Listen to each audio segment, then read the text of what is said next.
नाही कुणाच्या बापाची. शक्तीपीठ रद्द, शक्तीपीठ रद्द.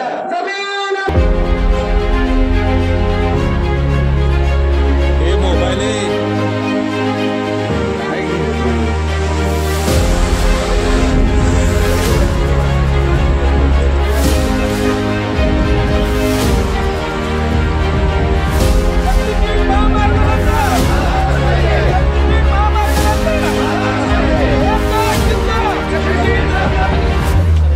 महाराष्ट्रातल्या 12 जिल्ह्यामध्ये स्वातंत्र्य दिनादिवशी शक्तीपीठ महामार्ग रद्द करावा अशा भूमिकेतून गरज नसलेला महामार्ग आहे आणि या शक्तीपीठातून आम्हाला स्वातंत्र्य मिळावं. पूर्वी ब्रिटिशांच्या विरुद्ध या देशातल्या सामान्य नागरिकांनी लढा दिला आणि देशाला स्वातंत्र्य मिळालं. आता सरकारच्या विरुद्ध लढा देऊन आम्हाला या शक्तीपीठमधलं स्वातंत्र्य मिळवून घ्यायचं. शक्तीपीठातून कोणताही प्रकल्प असतो शेतकऱ्यांनी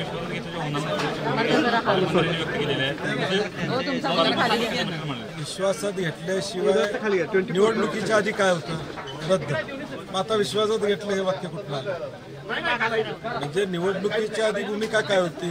शक्तीपीठ रद्द. मग आता विश्वासात घेतल्याशिवाय करणार नाही याचा अर्थ काय? त्याचा अर्थ करणार आहे तुम्ही, असाच अर्थ निघतोय ना.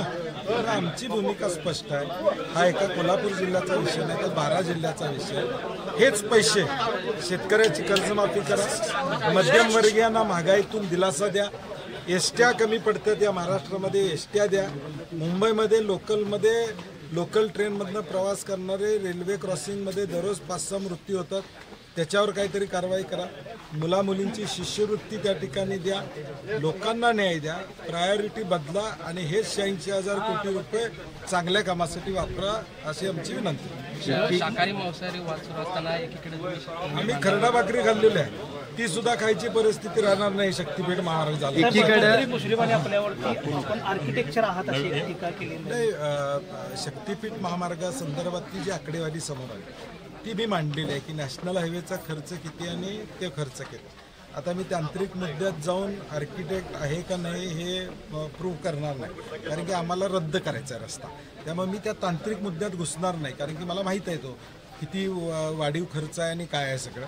परंतु माझी त्यांनाही विनंती आहे की आपण जो शब्द निवडणुकीच्या आधी दिला होता कोल्हापुरातल्या जनतेला तो पूर्ण करावा एवढी विनंती. एकीकडे अन्नधान्याची टंचाई आहे,